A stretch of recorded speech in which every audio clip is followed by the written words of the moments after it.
Good evening, everyone, and welcome to We Vote, the next stop on the path of civic engagement for all. I'm Dorona King. I'm the Executive Director of Citizen Advocacy of Atlanta and DeKalb, and this is the second in a series of civic engagement conversations that we are having prior to the 2020 election and even beyond. So we're really excited to have you joining us tonight. And I want to take a moment and introduce you to our very special guest, but I want you to also know that we're welcoming Natalie Baran, who will be signing for us throughout the evening.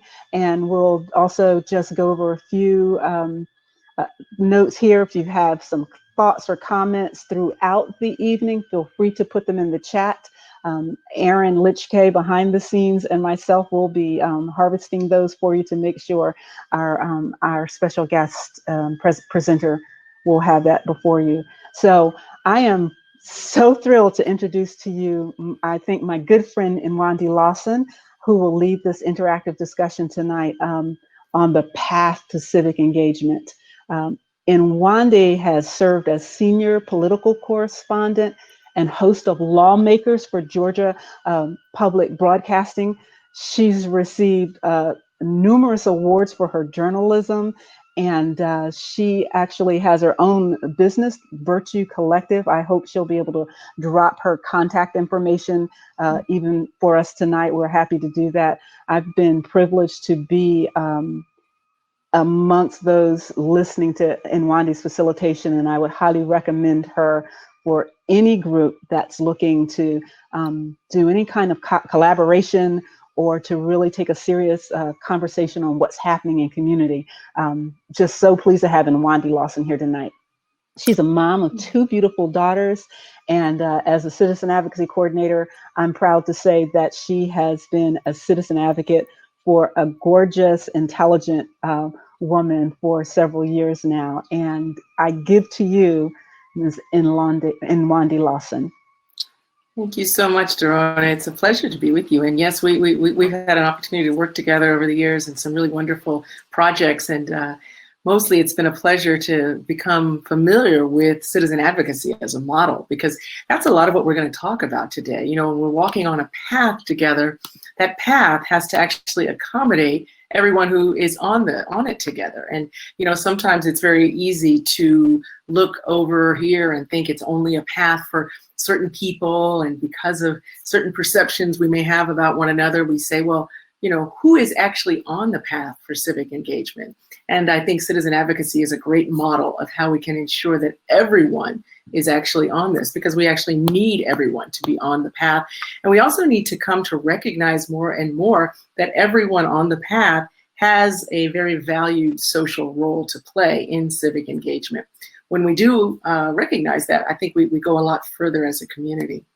So, you know, first and foremost, we can establish that, yes, of course, voting is a right and a responsibility of adults in America of all different capacities and abilities. But the question before us today, and as we approach this very significant election, is, does civic engagement end at the ballot box? And so that's what I'd love to spend just a little bit of time talking with you about this evening. Some of it's based on the experience I've had, as Dorona mentioned, in working in media, but some of it's also based on the fact that, like everyone should have a right to, I'm a member of a community. And so much of what I've been able to learn about walking this path of civic engagement is as a member of a community. And so we'll talk about that as well. And the other element I wanted to mention is that this is a conversation. So love for you to weigh in with your questions and thoughts. You can certainly use the chat. And you can also, you know, we might have some time during the program to recognize a few people who want to actually speak to us on camera as well. So I need to begin, actually, because I am a recovering political reporter. I love polls. So I would love to poll everyone, and I think that our technical director, Aaron, can help me with this. We want to poll, the first poll question we have before us is, if we all simply cast our votes, we can make the changes we want to see in the world. So again, if we all simply cast our votes, we can make the changes we want to see in the world. That's the poll before us right now. And while you're weighing in with your particular thoughts about that question, maybe we can talk a little bit about what this path is. As you see the title, the next stop on the path of civic engagement for all, voting, and more. So maybe that's a little bit of a hint, but let's see what this path involves as you all are weighing in. I don't know if it's possible, Aaron, to show the poll results. What did we get so far? I don't know if most of the people who are joining us agree that if we all simply cast our votes, we can make the changes we want to see in the world. But in any case, we will take a look at this particular path because I actually want to assert to you that while voting is a very important stop on the path, so too are all these other points. So we're going to talk about participation in public meetings, and that is participation by all. We're going to be talking about learning about ballot measures and candidates. We'll take a look at the actual voting process itself, the fact that people have a right to introduce and follow legislation, things that become laws in the areas that we live in. And that stop that you see in blue there on the road is community action.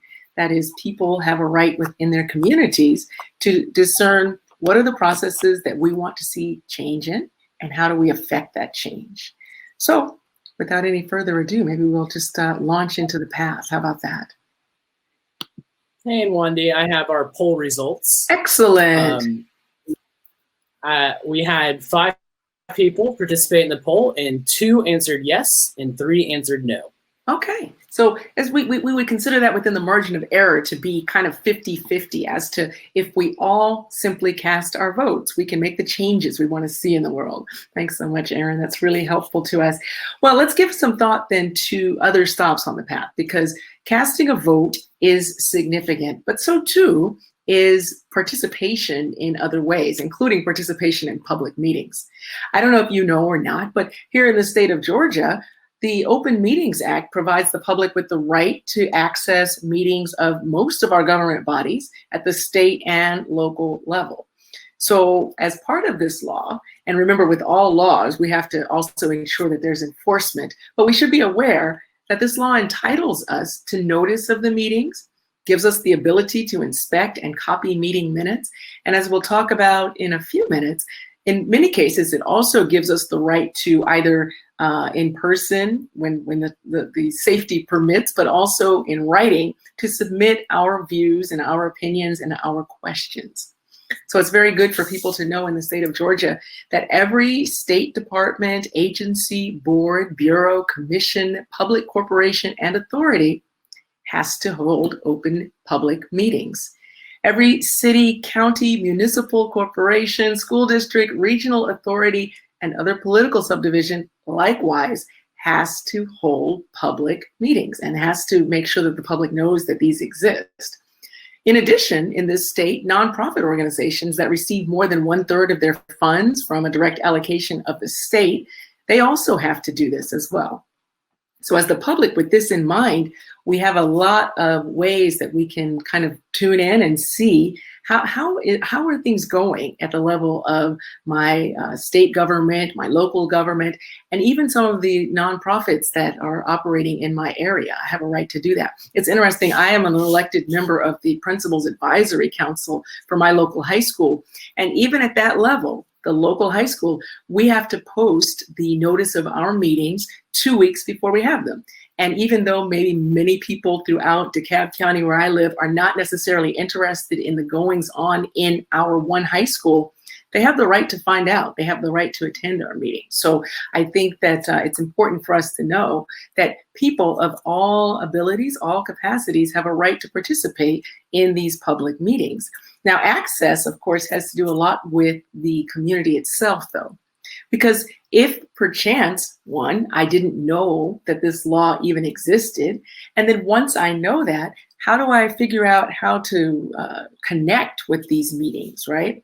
So one thing we should know is that even before the pandemic, many of these meetings were available by internet broadcast and as well as on some of the local cable channels. Now, given the current circumstances, really that range of access has actually been increased. We need to know, though, how to find out how to join these meetings. So I've given just a few examples because I know, many of us are in Georgia, of course. And so we know from the perspective of our state legislature, we have access through the state legislative website. And we may know that we can tune in anytime that the House or Senate are in session, and you can watch gavel to gavel. The cameras are always on, just as they are at the national level through C-SPAN. And so you can take a look at what's happening. In addition, when you visit that website, you can also find out about some of the committee meetings, many of which are also available by live stream. And so you can participate in that way as well. At the level of our counties, I've just listed a couple of websites here because they have to do with DeKalb County and then Atlanta City Council, so that we can know that there are regular meetings. The notice has to be posted. The agendas for the meetings are online, and we have a right to be able to view these either by live stream and also through cable broadcast in both of these cases. And the same for the school boards. So we have an opportunity to actually join. And we can decide, we might sit back at first, if this is our first foray into thinking about ourselves on this path of civic engagement. Maybe at first I watch. And maybe if perchance I have friends who maybe haven't been connected to this path, maybe they've been marginalized for some reason, maybe like the perception of a disability, maybe this is something that we would do together initially. And we would demonstrate, okay, this is how we get here. This is what we are able to see once we are here. And this is what we're looking for. I think what's interesting, most people perhaps would think that watching gavel to gavel coverage of a House or Senate chamber might be a bit like watching paint dry. And having done that myself for many years as a reporter, I would not disagree with you. But perhaps you look on the calendar and you see that there's a measure that is of importance to you, your family, your community. And so you're going to look and see, is that on the calendar? And I want to be able to watch and hear what the lawmakers are saying about that. And in the case of committee meetings, for instance, I want to see and hear how different advocates are actually speaking on this particular issue. And if you want to move from that role as a viewer, you have a right in most cases to also be a contributor in many of these public meetings. They have certain rules which you can find on all of these websites. Some of them, like with the school boards, you have to submit your request to speak and or your question in advance, and they have a little portal there for you to be able to do that. Some of them at the state level, at least when we're not in the midst of a pandemic, you can go to the Capitol and you can simply sign up once you get there and arrange to speak on your own behalf or on behalf of an organization that you're with. So it's important for us to know one stop on the journey to civic participation, full engagement, is this participation in public meetings. Another stop is, of course, learning more about the ballot measures and the candidates. Naturally, we're all preparing ourselves to vote. Many of us, I understand about 47 million Americans have already cast their votes. So maybe you've done this, but we would want to think about this election and also future elections and the fact that we have a right and a responsibility to learn about the ballot measures and the candidates. And we have a right to share this with our friends of all different backgrounds, walks of life. Some of our friends have English as a first language and some do not. Some have different kinds of learning styles. Everybody, though, needs to have access to learning about what they're actually going to be voting for. What are the ballot measures and what are the candidates? So 3 points that we might think about are the fact that we have the right to read the legislation for ourselves. And again, in a community, we take care of one another. And if perchance for me, reading is a challenge, maybe I cannot see, and people help me to make sure that I have access either through some assistive devices or by helping me by reading things aloud, but helping me so that I'm not manipulated. Maybe it is that I haven't learned to read in this particular language and people are helping me with translation. All of these things are ways that communities are helping one another to stay civically engaged. Another element of this learning process is listening carefully to what officials and candidates are presenting. A lot of this is because perhaps you've taken that first stop and you're participating in these public meetings. So you can hear for yourself what is going on. And you can also, that third point, you can ask questions about what you do not understand. And I believe that it is definitely the responsibility of those who would like to be leaders in the society to take time to answer those things. And when they're not answered, that leads us to another, perhaps a decision-making process that we want to perhaps go through as well. I have on the screen here an example of how you can look at legislation, right? So if you were to go to that same website that I had on screen, the LEGIS, as for the legislature.ga.gov, you would be able to research any of the bills that was in any of the sessions. And so in this case, for instance, you would see at the top that there's a title. This particular title has to do with solid waste management. Doesn't sound like much fun to most of us, perhaps, who don't work in some kind of recycling or other kind of sanitation, but this is one of the bills that was before the legislature.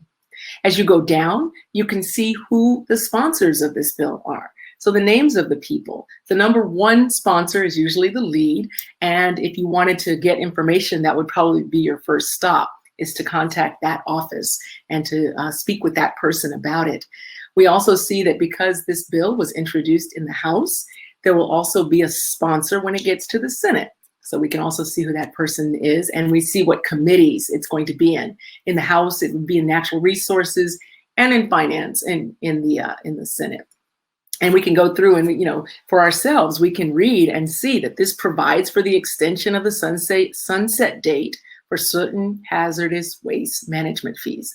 So that's one element of this. And if we were trying to follow something, we would say, okay, well, one stop on this journey of civic engagement is that I can go online and I can read these things for myself, particularly if I find that there are measures that may impact me and my community. And then, of course, there's the fun, right? Everyone thinks about voting and we want to get into that booth or submit our absentee ballot. But before we go there, we might want to take some step back, right? Have any of you, perhaps as I have, gotten into the voting booth, looked down, and discovered that there were things on there that you had no idea what they were? Or there were people for you to vote for and you thought, who is that? I have never heard that name before in my life. So my suggestion is that before we head to the polls, we can find out who or what will be on the ballot by visiting the Secretary of State's website. And they actually, this MVP is my voter page. So when you go to this site at mvp.sos.ga.gov, you will then go through a process of entering your first initial, last name, the county that you live in, and your date of birth. And then from that, you're going to be given, you'll be taken to your own personal page. And when you get to that personal page, you have an opportunity to see where your polling place is. You can see more about which House and Senate districts you're voting in, all of your school board, and so on and so forth. You can also get a sample ballot, and that's what I always think is most fun. My daughter and I often get these, you know, I pull the sample ballot. She is still too young to vote, but we always take a look, and sometimes she's even been able to share these, take these to her school and show them to others. But, you know, we print off this little sample ballot, and from that, we're able to see exactly what will be on the ballot. Now that's very significant, particularly if perhaps for me, reading is something that's going to take me a little bit longer. If it is that, again, English is not my first language, maybe I have other ways that it would be helpful. But even if that's not the case, I like to go into the ballot box knowing, go into the voting booth, knowing who it is that what am I voting for, and who is on the ballot. So this is a really helpful tool that we can use, and we can help our friends. We can print them out for, you know, if necessary, for our neighbors and others who maybe don't have access, and then help them to go through. Not because we're going to pressure them, by the way. This is not a matter of saying you should vote for somebody, but let's figure out how we know what we're actually voting for. So for instance, today my daughter and I, we went to my voter page, and I saw on the ballot what measures and what candidates were before us. I noticed that we didn't know anything, either of us, about the Libertarian candidate. So we did a little bit of research to find out more about that person. And then we also went to look at the fact that there were several proposed constitutional amendments and a statewide referendum. And we didn't know anything about these. So we said, well, how do we figure that out? So the first step is that when you look on your ballot itself, in this case, a sample ballot, you can see the House bill number that is accompanying this referendum. How did this referendum get on the ballot? Well, it went before the Georgia legislature. They voted it out, and now the voters have to decide whether to adopt it.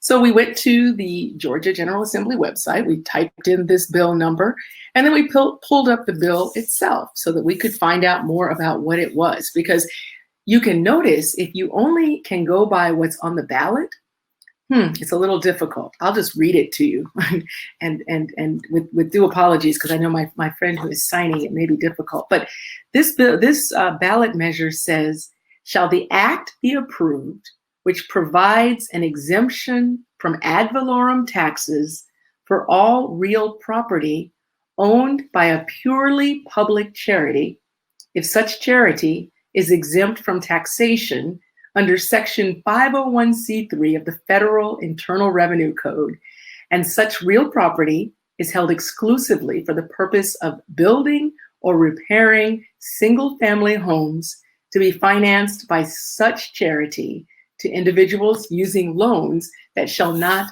bear interest. Anybody else confused? Because we were. I was. So maybe we can go to another poll. Maybe it's a good moment for another poll. And we can ask, do you think that this referendum, A, raises taxes on public charities? Do you think this referendum, B, allows public charities to build homes without paying property taxes? Or C, eliminates all taxes on public charities? I'll give you a moment to go through that, but I'll tell you a little bit more about the process that we went through as we were trying to research in my home. What does this referendum actually do? Once we went to the Georgia General Assembly website, we were able to pull the bill and we could actually read it. And so we could see that it does differ a little bit from what's written on the ballot, but even that was a little challenging for us. So we thought, you know what? We need to go and do a little bit more research. So sometimes you can visit, for instance, a website for a news organization. You can look to see what some of the opposing views might be on the bill. And by visiting several news websites, we learned that the two proposed constitutional amendments and this referendum are all part of one package that go together. And what they would allow, by the way, hopefully we've put in our poll answers, because I'm going to give you a little bit of the answer here. We found out that they would allow for property tax exemption for organizations like Habitat for Humanity that build homes for families in need. So these nonprofits would not have to pay property taxes on those homes. Now, one of the things that we also saw was that not everybody was in agreement with this, and some of those who opposed the measure said that it was going to reduce the amount of property tax revenue available for county budgets. So, as a voter, we now have to make our decision as to whether we support the measure, but we don't have to guess so much as we would if we just went straight to the ballot box and we didn't have a chance to educate ourselves first. I'm wondering, Erin, did you get a chance to get a read on the on how people were thinking about this referendum? Yes, so we had about 2/3 answer allows public charities to build homes without paying property taxes, and 1/3 saying eliminates all taxes on public charities.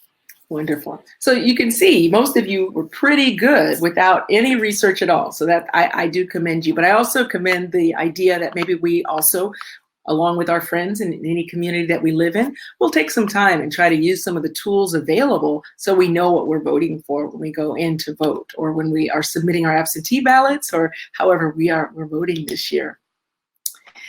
Which brings us to another stop on this path. We are able to see that we can also have impact on legislation itself as far as introducing and following this legislation. This image on the screen, many of us who are old can remember that back in the 70s, Schoolhouse Rock gave us this great idea of how a bill becomes a law. Remember, I'm still just a bill sitting here on Capitol Hill. Well, as much as that was for children, it actually is true. It's the process that they took this animated character through is very much what's happening in the legislative session every year in every state, as well as at the federal level. So if perchance, though, we want to make sure that some of our issues are addressed and we feel that there is legislation that would do that, we can, of course, connect with like-minded organizations. We can, of course, follow this legislation if it's introduced. We know that there are these websites for the state, county, or local governments where you live, and you can see how legislation is being followed. We can also write letters and we can contribute to public testimony. We talked about that idea of participating in public meetings.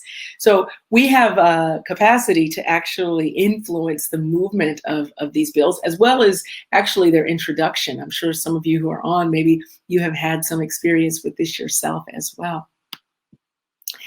And this brings us to what I won't even call the last stop on the path, because the path has so many different ways that it can go. But I wanted to talk about community action.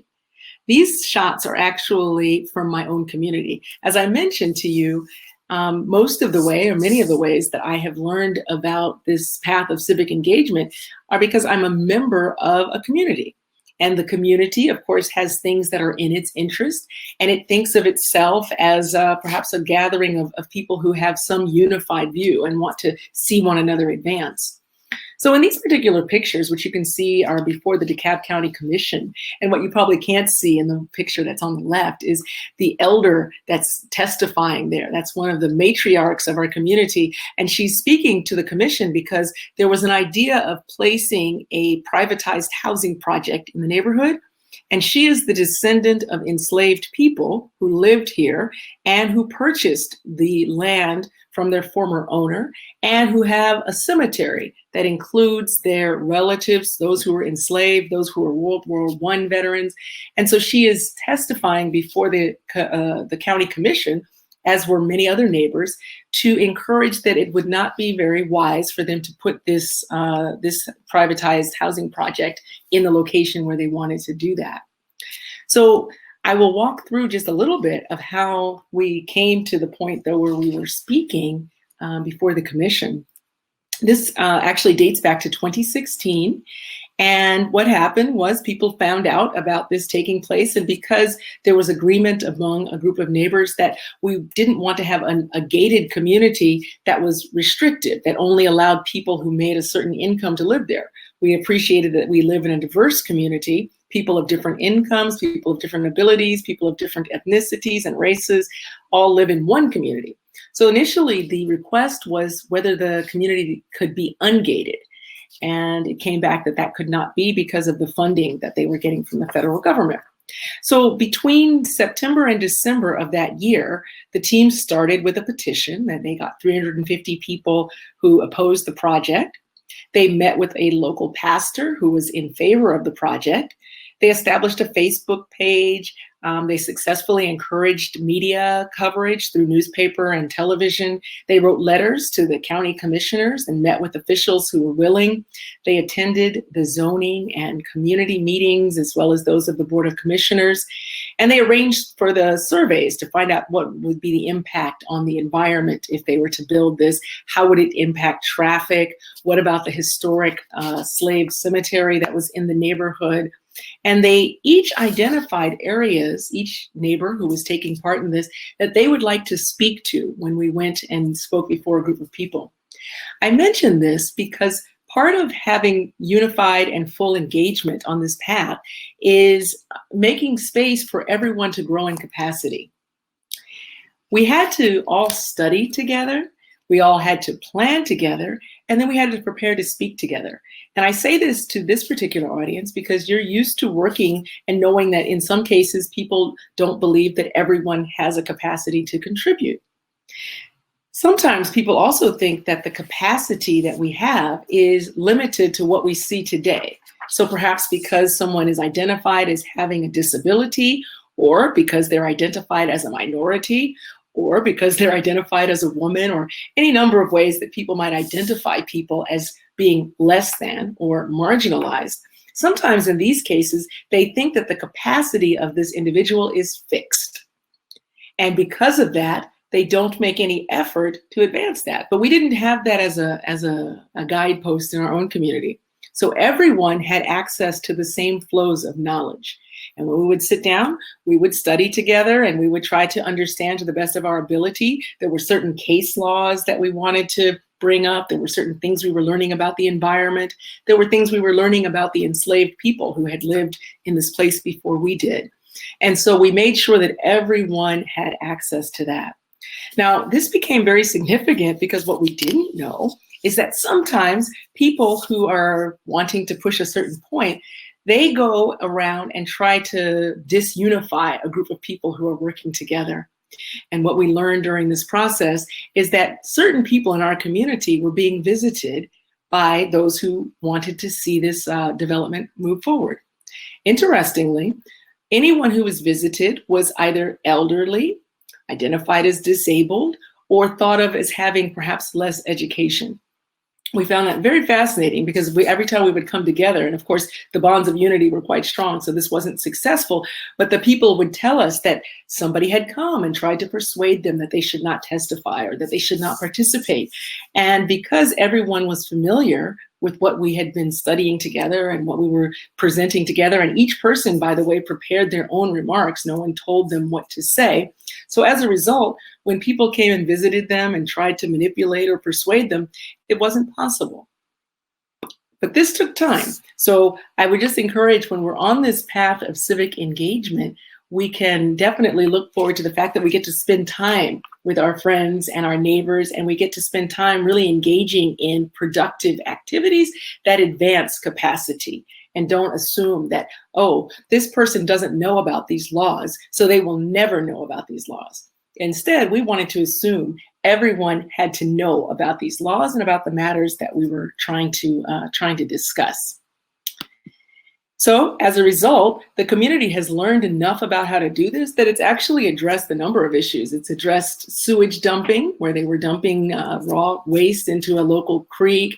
It's addressed racism. It's addressed certain matters that had to do, again, with the slave cemetery in the neighborhood. And this was all as a result of growing in capacity to welcome larger and larger numbers of people to be contributors, and not to assume that anyone is outside and that a certain group of experts should in fact be guiding the entire conversation. So I would encourage that, this is something that many communities, I'm sure you might be learning about these kinds of things in your community as well, but it's one way that we can ensure that all people really are on this path that leads to full civic engagement. Which brings me to the universal participation, which I think is key to any of this. This particular picture is me and my friend Laura.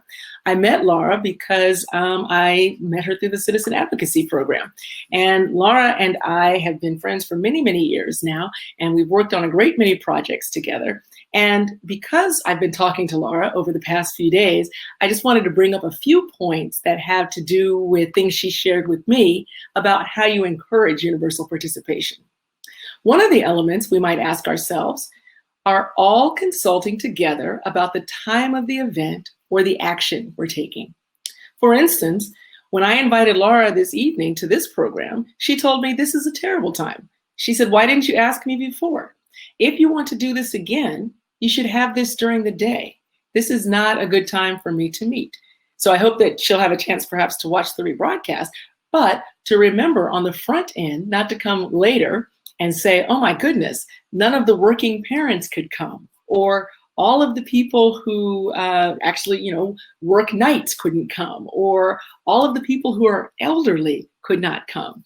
So we want to make sure that we're consulting together about when we are gathering to try to advance this civic engagement. The second point is, are all given access to the flows of knowledge that help us to understand the issues at hand? This, of course, goes back to what I was saying about my own community, but Laura and I were talking about that as well. And the fact that, it takes time sometimes, and just, wanting to whip something off quickly or send an email or a quick text is not always the best way to make sure that everyone is given access to the flows of knowledge. Often it's sitting together, talking together, and listening to find out what the next question is so we can advance together. And then the last one is, are the voices of all considered vital to decision making? And Laura really wanted to make sure that I emphasize this one because, people are aware when we are being paternalistic or patronizing. When we say, we want you to come to this, and then we're paying lip service to what it is that you're saying. And so we think, wow, this is really cute. Sometimes we do this actually to children as well. And it's really no more noble or honorable when we do it to children either. But when we do it to adults, it's far more insidious to invite them to something and then to say, well, thank you for making that presentation, but we've already decided what we're going to do. So when we think about this overall decision-making process, this path that we're all walking on, we can maybe just think of how it grows to include larger and larger numbers of people from all walks of life, people who bring to the table all kinds of capacities, and people who can really contribute to a really rich and vital community. And I should mention that this path, although I've pictured it here as somewhat twisting and turning, but it's linear in this case. But in reality, the path isn't linear. And so you might have started, for instance, this year at the ballot box. Maybe this is the first time that someone is giving consideration to their own vote. But it wouldn't really be so helpful to us if we let them stop there. And if we don't actually make it available to all, the awareness that the participation in public meetings, learning about these ballot measures and candidates, introducing and following legislation, community action, these all go around voting. And you can see there at the end of the path, but that's not the end of the path. It's to be continued. There are so many ways that once people begin to engage this way, they will think of very, very creative ways to continue their form of engagement, making sure that their voices are heard, making sure that the issues that are significant to them actually show up in all the spaces where they should. So I am going to stop sharing my screen and hopefully I can see if there are any questions or comments, things that you wanted to think about or flush out. Maybe you have some experiences that you want to share as well. But thank you for your time and for your attention.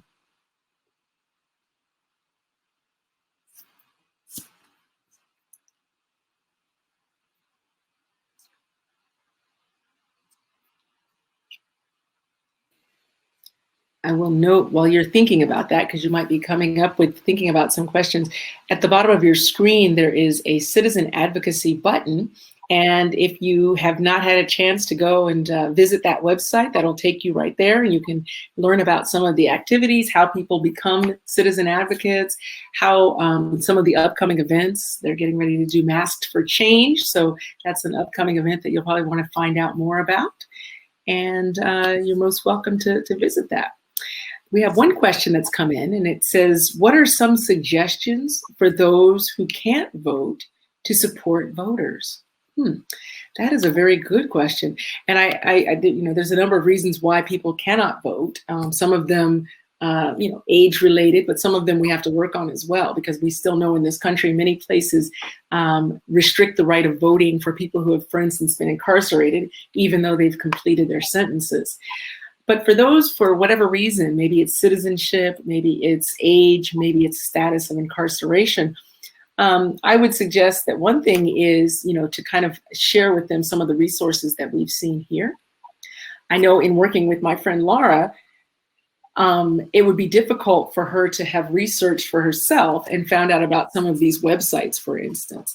But once she knows of them, she becomes very interested, of course, and it's something that we can, it kind of engages our own conversation. So I think as within any community, we're seeking to find what are those points at which we can help each other. And then there's some practical considerations, right? How are my friends getting to the poll if they have to vote, either in person or even if they're filling out an absentee ballot? I know that in some cases it's been difficult. And frankly, some people are not acting with the highest level of trustworthiness in this regard. So if we can be trustworthy friends and help our friends in the way that we can with voting and not seek to manipulate their votes, then I think that's another great service that we can, pay to one another. Let's see, are there any other questions out there today?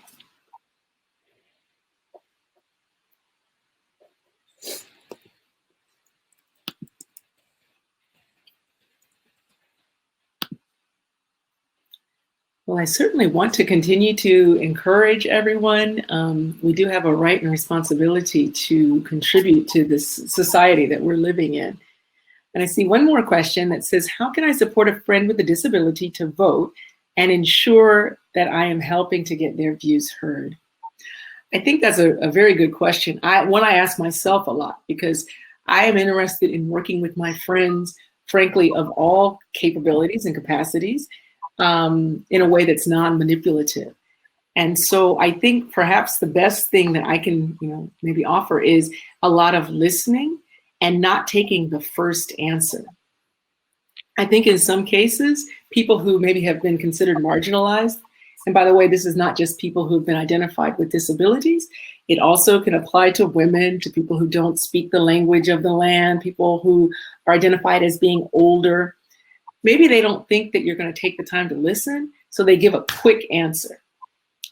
And sometimes you want to just kind of lean in and just maybe ask again, is that, is that how you really feel? And to let them know that, you have time to spend on this. And of course, you don't always have time to spend on it. I know for myself, sometimes I have to say, well, I can't talk to you right now about this, but can I call you back at this point? Or can we have a visit at this point? And I think a lot of it is slowing down and listening a lot. It's kind of like when you go with a child, an elder, or a person who is identified as disabled to a restaurant, and the waiter will always turn to the person that they perceive as competent and ask them, what do they want? And so my role, I feel, as someone who's trying to help ensure that everyone has a valued social role, is to say, I don't know. I don't know what they want. And to help the waiter, waitress, whoever is working with us, to wait patiently for the person to articulate their order. Whether it's because maybe they speak more slowly, maybe they have to read the menu a few more times. But I think we deserve that kind of patience, and I think we can help our friends by exhibiting, modeling that for others. And maybe that's one of the best ways that we can ensure that people who are perceived as having disabilities have their voices heard. I should say, though, in full disclosure, I don't believe in disability. So I just think that there's a range of abilities. And I think that all of us have weaknesses. And as a society, we're only at a certain level of maturity. So we have decided to identify certain people by their weaknesses. But I always give the example of myself. I say, if you've had to ride with me, you know that I am geographically challenged. I cannot find places. I am wholly dependent on visual cues. And so if I have to go to a place and it looks unusual, I don't know where I am. Nevertheless, no one ever speaks of me as Nwandi, the geographically challenged. They say all of the things that I can do. They say Nwandi is an excellent facilitator. She speaks well, she writes well. And they tolerate the fact that when we go on a ride, sometimes we're lost. And they also never ridicule me because I use assistive technology. I use GPS. My children sometimes will say, Mom, we're just going over. And I say, yes. And I'm getting ready to punch it right into the GPS because I am geographically challenged. So I think that as we continue to advance, particularly with this form of community engagement, civic engagement, we will come perhaps to recognize more that everyone has something to offer. And we will appreciate that we all have certain weaknesses, but we don't go around as a mature society identifying people by what they cannot do. I think that's a little bit immature. I see another question there. Let's see. Can you help us identify some of the valued social roles this path opens for people who are devalued? Well, yes. I mean, the role of the full citizen, for one. I mean, the role of a full adult. So an adult is interested in a variety of different things. An adult is not limited, and frankly, I'm speaking of adults, but really, it applies to all people, children as well. So I think part of this path is helping to identify what is significant to you, asking that question, and not limiting it to goods and services, because often, again, when people are identified as disabled, we say, well, they have food, they have clothes, they have a safe place to live. That's a very low standard. We have to then ask, okay, but what do you love? Do you love jazz? Do you like the arts? Are you fond of gardening? Would you like to be involved in a book club? Would it be helpful if the library hours were longer so that you could get there to get the books that you need? I think that the valued social roles have to do with the fact that everybody is in the same conversation, and we don't begin to stereotype and say, well, as long as we've met the basic needs of this person, then all of their human value has already been taken care of. And we can recognize that, as for all of us, human beings are amazing. And we have this amazing prefrontal cortex that we use to create and design and develop, make friends, love people. And, I think that we have to recognize that regardless of what my capability or my lack of capability in certain areas, I still have all of those valued roles that I have to play in the community. And I think that it's really helpful when you work together in a community setting to kind of demonstrate that.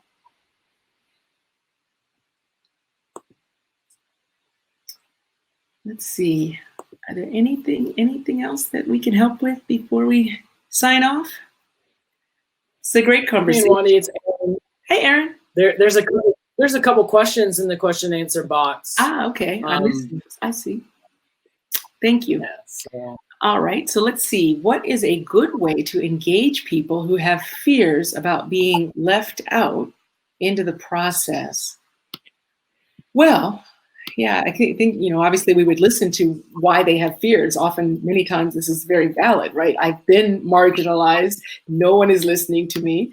So part of having a friend that will is helping them to engage in a setting where they can have success, right? So maybe it is at first a small meeting. If I'm thinking about the path that I traced out, maybe I don't start by asking my friend to testify before a Senate committee, right? That's maybe not very merciful. So perhaps we start by just going down to the public library, and where we already know a few people, and there's an opportunity maybe first to listen. And then maybe after time goes on, we might say, well, would you like to actually prepare a statement? And what's fun about that is, you don't have to think on your feet. You can go ahead, we can research the issue together, we can write together, and then you can practice with me, and then you can go and present that. So I think little by little, walking with our friends and making sure we're all in the conversation together and that we're having experiences together it's helpful. And it's also can become very natural. I think sometimes one of the reasons that these valued social roles don't become as entrenched in a community is because we're looking for a special event. Let's now talk to all the disabled people in our community. That doesn't make sense. We don't do that with anyone else. We're constantly in conversation together. And so it only makes sense really when we make sure that everyone is in that conversation. And if we look around and we say, oh, wait a minute, we're all here. Where is our friend? And we bring that friend to the table, then we are, we learn little by little. And it's not just the person who feels left out, by the way. It's all the people also who think that they are in, who are learning through this process. So it's not a charitable act. It's actually a way that a community gets better and grows stronger. So we'll do ourselves a great deal of benefit as well if we start living that way. Another question has come in that asks, voting is important, but in my observation, the overall election process does not guarantee that those standing elected will be competent, will have sound notions of justice, will have integrity, etc. I think many people don't have confidence in the democratic process. Perhaps it depends too much on one's capacity to raise money. How important is it to support campaigns financially versus voting? Well, I don't really have an opinion on that. I think that's certainly up to each person. I think that certainly I'm the granddaughter of a person, Reverend Casper Isaiah Glenn, who worked very hard to make sure that I would have the right to vote. And he's 98 years old now. And so when I go to the polls and I take my children, I do it to a large extent because I think that these rights that have been granted, that have been worked for, in some cases have been died for, I think that they are significant. But The reason I don't lose hope in a system is because I don't believe that casting a vote is the final word. I do believe that the degree to which I'm engaged in my society throughout the rest of the year, once I've walked out of that polling place, that's very significant as well. So yes, I agree that, sometimes we have to work on who is being elected and how competent or how much integrity they have. And these are all things I think we're learning about. Humanity is only as mature as it can be at this particular time. But I think that maybe by realizing that this is an overall path, we can also increase the degree of hopefulness that people have, as they don't say, my candidate lost, all hope is lost. No, actually, that's not true, because you still belong to a community and you still have a means by which to make a difference. And I think that really needs to be kept up. I can't help but just share a little funny story, though, because you mentioned in your question, and I'm not directing any humor toward the question at all, but you reminded me of a time that I was talking to my children about integrity in government when they were smaller, and I was working at the Capitol, and we were talking about how disappointed I was in learning that a certain lawmaker that I actually thought was a very good and kind person, but had discovered that there were definitely some crimes had been committed. And so I said to my children, again, maybe 6 and 6 years old, maybe the youngest one was, I said, I really can't believe that every day at the Capitol, we walk past the seal that says justice, moderation, and still people behave like this. And my youngest child in the backseat of the car said, you have seals at the Capitol? Because of course in English we use the same word for the seal that we use to stamp the words truth, justice, and moderation, and that little animal that she was thinking about. And she thought, wow, that'd be really cool that you have seals that you walk past at the Capitol. So that's my humor on integrity for this point. Let me see, are there any other questions that I didn't answer in there? Did I miss anything, Aaron? Let me see. Okay. I believe that's all the questions. Actually, I do. I see one more in here. Let me see. Did we talk about, let's see. How can we provide better support on who to touch immediately when our friends encounter barriers, like not having a ballot they can read, ballot formatting, not having an alternative to providing a signature, the voting location is not accessible, or the machine is not accessible, or poll workers not knowing how to support people with disabilities? That's a great question. And that is one where I believe preparation counts. So we need to know before, obviously the number of that we would call in that case, or the people we would contact, varies by county. So I can't give you like a general means by which to do this. Every county does have a way of doing it. But I would suggest that this is something that is researched in advance so that we don't get to the poll and then we're suddenly struck with this. I have a cousin who cannot hear, and we went to what was written as her polling place in the previous election, and it wasn't the polling place. And so fortunately, using my smartphone, I was able to find that information online and get her to the place where she could vote.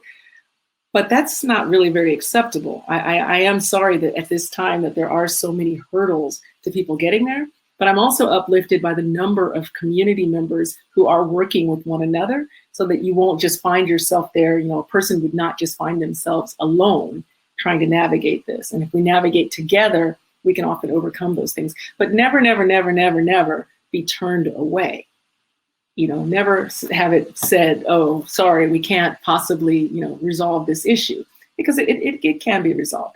And one of the things that I noted in my presentation about my community is that often if it appears that people are ignoring these matters, we do contact the press.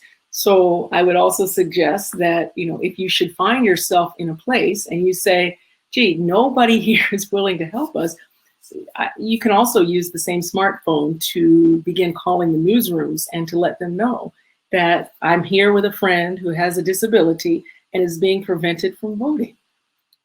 Would you all like to come down and talk to us about this? And I think that is another effective means that we have, as the media is the fifth estate. So we should use that as well.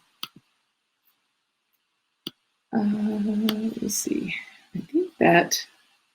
I think those are all the questions that I see in the chat. So I'm going to take just another moment again, just to thank you all very much for taking the time to kind of consider what this path of full engagement in civic life can look like, and the fact that it really can come to encompass everyone in a community, everyone in the city, everyone in the county, and really everyone in the state, and really throughout the nation. So hopefully we'll take some of these suggestions to heart, try them out. Let us know how it is that you're interacting with them. Dorona mentioned I actually run a company called the Virtues Collective, and so if you go online, you can always visit us. I'll put it in the chat as well, but it's virtuescollective.com. And I'd love to hear how you're progressing in the area of service that you choose. So thank you very much. So there we go. Dorona's going to join you back on screen. I am. She was there.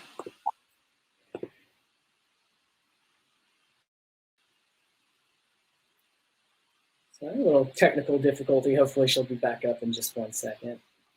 No worries.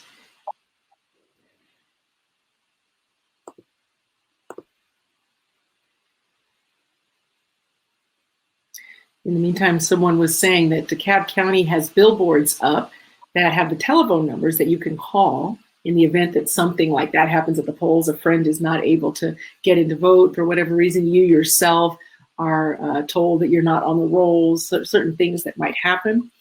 And so definitely, get those numbers for whatever county that you're voting in. Make sure that you know who you should call in that case.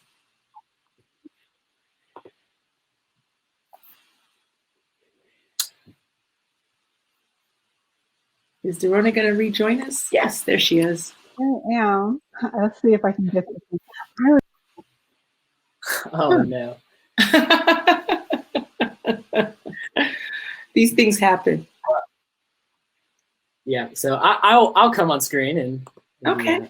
Yeah, we need to see you. Let's see if that works. He's been behind the scenes all this time. Hey, Aaron. Everybody, I'm Aaron. So you met Dorona, who's coordinator at Citizen Advocacy, and I work with her also as a coordinator at Citizen Advocacy. And really, we really just wanted to thank everybody for coming out onto this call today, and the questions and the participation. I think is very helpful. I learned more things today myself, and I would even say I'm pretty engaged. But thanks everybody for coming out, and a special thank you to both our presenter and Wandy tonight, as well as our wonderful ASL interpreter, Ms. Natalie. Thank you very much, and we really appreciate everybody coming out. And that's all that we have. And Wandy, I'll give you the last word. Well, all I can say is be sure to stay on the path and welcome many, many other people to join you. Thanks a lot for your time. Have a great evening.